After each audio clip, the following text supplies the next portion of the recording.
Hello folks, we're back on the WhatCar website today, and today we're looking at the 20 most unreliable SUVs. And these are not new cars, these are cars between 6 and 20 years old. Now this once again is from the WhatCar website. It's another article by Claire Evans, and it's based on the responses to the Motor Easy survey. There were 24,000 responses, and the results here are just sort of a collation of those responses. This is not an exact science. Some people don't answer these things. You could say there's a certain profile of person that's probably more likely to respond to one of these things.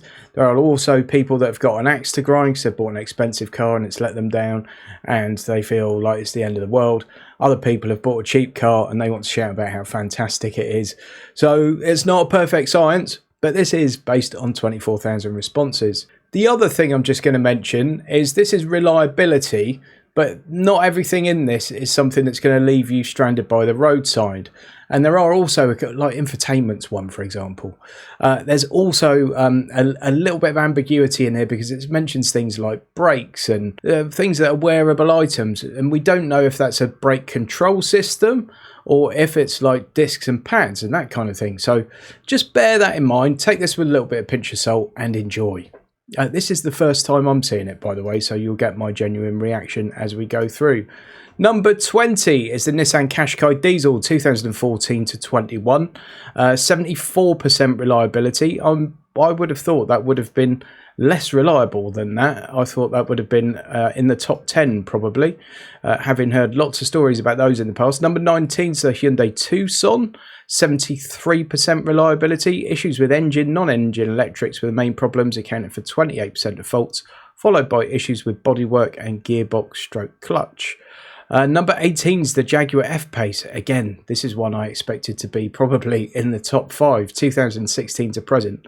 It's a brilliant car, but Jaguar Land Rover don't exactly have a stellar record of reliability. The other thing to point out here is that these are results from sort of older cars, 20 to 6 years old.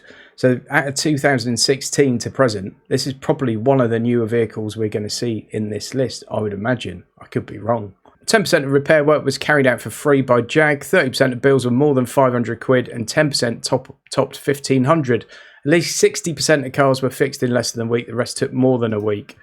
Number 16 is the Nissan X-Trail. This has performed terribly over the years in reliability surveys, 2007 to 14. Next one's the BMW X5, 2013 to 18. The main trouble spot was suspension, affecting 13% of faulty vehicles. Other areas concern included brakes, battery, exhaust and gearbox clutch. Number 15 is the VW Tiguan, 2007 to 2016. Loads of those on the road.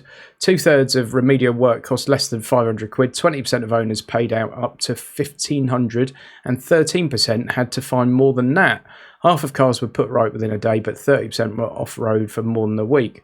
Not a great performance, is it? Next, we've got the Kia Sorento. Surprised by that, 2010 to 15. 57% of cars were in the garage for more than a week, and 43% cost more than £1,500 to put right. Brakes were the most common fault. Number 13 is the Range Rover. Again, surprised not to see this higher. 2013 to 22. Land Rover covered the cost of 58% of remedial work, but left 11% of owners with bills ranging from £751 to £1,500. And while many cars were fixed in a day or less, 55% were out of action for more than a week. Number 12 is the Hyundai Santa Fe, 2013 to 2018. It's not aging well, according to this survey. 35% of cars went wrong. 68.7% is the actual reliability score. Nearly half of the faulty cars were put back on the road in a day or less.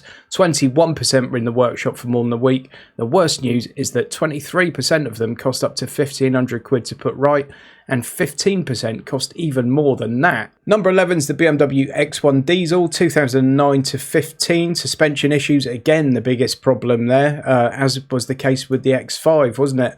Number 10 is the Qashqai Diesel, 2007 to 13. If you want an older Qashqai, petrol models, better bet than the diesel because the petrol's gained a far higher score of 80% in our survey versus 68.3% for this diesel. Number 9 is the Dacia Duster, 2013 to 2018, 68.2% reliability.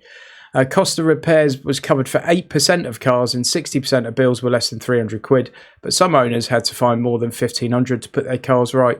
Although most cars could still be driven, only 23% were repaired in a day and 46% were in the workshop for more than a week. Ouch.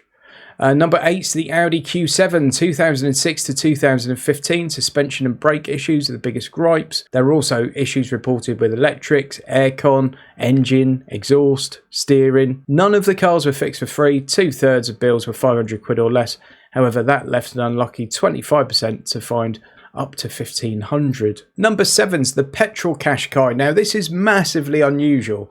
We've already seen the diesel Qashqai, and the petrol actually has performed worse. Generally, modern diesels are a lot more complex than modern petrols, and they have lots of different technology involved in order to get good power, good performance, and low CO2 emissions from what is a mucky old diesel engine. So they tend to go wrong a bit more often than petrol cars.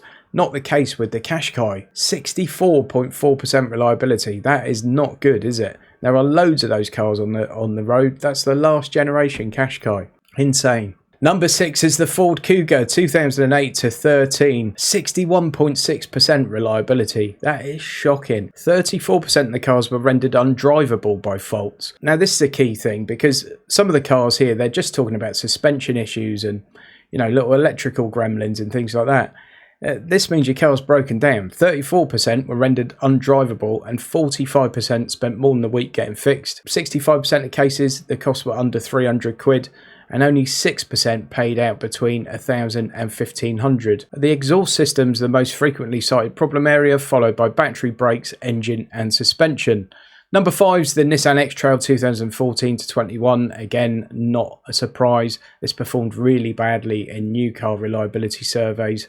58.3% reliability. That is shocking.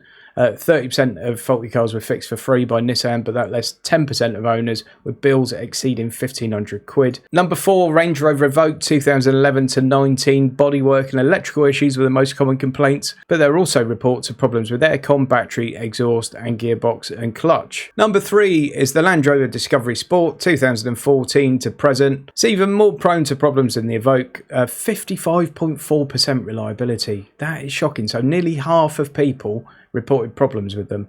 Land Rover covered 34% of repairs, but that left 20% of owners with bills ranging from 500 to 1,500. Further 21% having to find more than £1,500. Number 2 is the Peugeot 2008, 2013 to 19 model, 50.6% reliability.